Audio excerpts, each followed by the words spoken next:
تو جی اسلامی کیلنڈر کا ایک بہت ہی خاص مہینہ شروع ہو چکا ہے، رجب۔ اکثر یہ مہینہ بڑی خاموشی سے آ جاتا ہے، کوئی خاص شور شرابہ نہیں ہوتا، لیکن یہ خاموش مہینہ دراصل بہت اہمیت رکھتا ہے، کیونکہ یہ ایک بہت بڑی چیز یعنی رمضان کی تیاری کا آغاز ہے۔ اور یہ کوئی معمولی سوال نہیں ہے، یہ ہمیں ایک لمحے کے لیے رک کر یہ سوچنے پر مجبور کرتا ہے کہ کیا ہم اپنے ارد گرد ہونے والی اس روحانی تبدیلی سے واقف بھی ہیں۔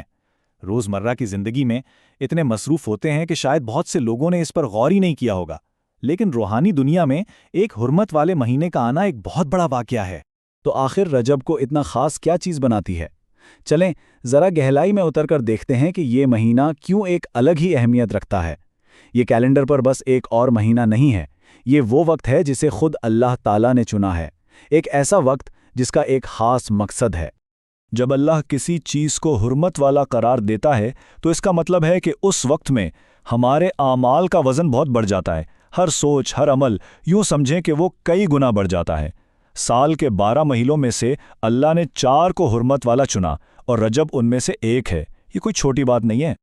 اور جو چیز واقعی دلچسپ ہے وہ یہ ہے کہ رجب کی حرمت کسی ثقافتی روایت کی وجہ سے نہیں ہے، یہ ایک خدائی انتخاب ہے، یہ اللہ کا فیصلہ ہے اور اسی لیے اس کی اتنی اہمیت ہے۔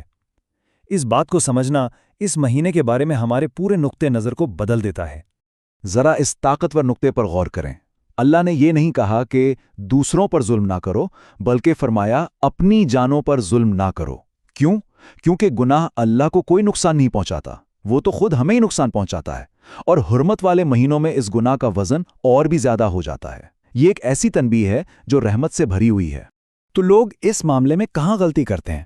پتہ ہے یہاں 2 عام لیکن ایک دوسرے سے بالکل الٹ غلطیاں ہیں جو لوگ اس مہینے میں کرتے ہیں۔ ایک طرف تو ہے مکمل غفلت اور دوسری طرف ہے غلط رہنمائی والی عبادت۔ آئیے اس کو ذرا تفصیل سے دیکھتے ہیں۔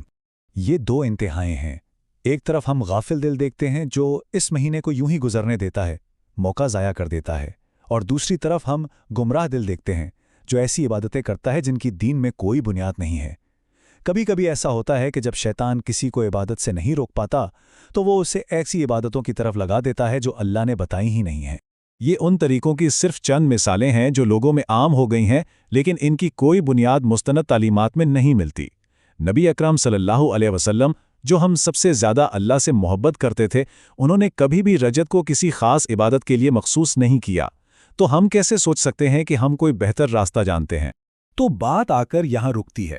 دین مکمل ہو چکا ہے، ہمیں اس میں اپنی طرف سے چیزیں شامل کرنے کی اجازت نہیں ہے۔ اگر یہ اضافی کام واقعی اتنے اچھے ہوتے تو نبی صلی اللہ علیہ وسلم کے صحابہ انہیں ضرور کرتے، ان کا نہ کرنا ہی بہت کچھ کہہ جاتا ہے۔ چلیں اب ایک بہت ہی زبردست مثال کی طرف آتے ہیں جو رجب، شعبان اور رمضان کے تعلق کو بالکل واضح کر دیتی ہے۔ اسے ایک روحانی موسم کی طرح سوچیں، پودے لگانے، پانی دینے اور پھر فصل کاٹنے کا وقت۔ پہلے کے علماء کہا کرتے تھے رجب بونے کا مہینہ ہے، شعبان سینچنے کا اور رمضان فصل کاٹنے کا۔ یہ ترتیب بتاتی ہے کہ رمضان میں اچھی فصل کاٹنے کے لیے رجب میں بیج بونا کتنا ضروری ہے۔ رمضان میں ہماری روحانی حالت کیسی ہوگی اس کا انحصار اس بات پر ہے کہ ہم نے اس سے پہلے کیسی تیاری کی ہے۔ اگر رجب میں کچھ بویا ہی نہیں گیا تو رمضان میں فصل کی امید کیسے کی جا سکتی ہے؟ یہ بات بالکل صاف اور سیدھی ہے۔ اللہ کا نظام انصاف پر مبنی ہے۔ جو غفلت کا بیج بوئے گا وہ پچھتاوے کی فصل کاٹے گا، اور جو توبہ کا بیج بوئے گا وہ نور اور روشنی کی فصل کاٹے گا۔ اچھا، تھیوری تو بہت ہوگی، اب آتے ہیں عملی باتوں کی طرف۔ سچ جاننا ایک بات ہے لیکن اس پر عمل کرنا بالکل دوسری۔ تو کوئی رجب سے صحیح فائدہ کیسے اٹھا سکتا ہے؟ تبدیلی کا روڈ میپ کیسا نظر آتا ہے؟ دیکھیں، رجب تہواروں کا مہینہ نہیں ہے، یہ ٹریننگ کا مہینہ ہے۔ یہ وہ خاموش ورکشاپ ہے جہاں رمضان آنے سے پہلے دلوں کو ٹھیک کیا جاتا ہے۔ یہ 6 اقتدام صرف رسمیں نہیں ہیں، یہ حقیقی تبدیلی کی بنیاد ہیں۔ سچی توبہ اور نماز میں ڈسپلن سے لے کر قرآن سے جڑنے اور نفس کو قابو کرنے تک ہر قدم بہت اہم۔ تو آخر میں بات یہ نہیں ہے کہ کتنے زیادہ کام کیے جائیں، بلکہ یہ ہے کہ جو بھی کیا جائے وہ صحیح طریقے سے اور خلوص نیت سے کیا جائے۔ صحیح عبادت، سچی توبہ اور پکی نیتیں، یہی وہ چیزیں ہیں جو واقعی اہمیت رکھتی ہیں۔ اب جیسے جیسے ہم اپنی بات کے اختتام پر آ رہے ہیں، سارا فوکس کیلنڈر کے مہینے سے ہٹ کر دل کی حالت پر آ جاتا ہے۔ اصل کام تو یہیں سے شروع ہوتا ہے۔ یہ ایک بہت گہری بات کا پہلا حصہ ہے۔ جو ہمیں اصل المیے کے بارے میں سوچنے پر مجبور کرتا ہے۔ اور یہ ہے اصل نقطہ۔ حقیقی ناکامی روحانی طور پر غیر تیار حالت میں رمضان تک پہنچنا ہے۔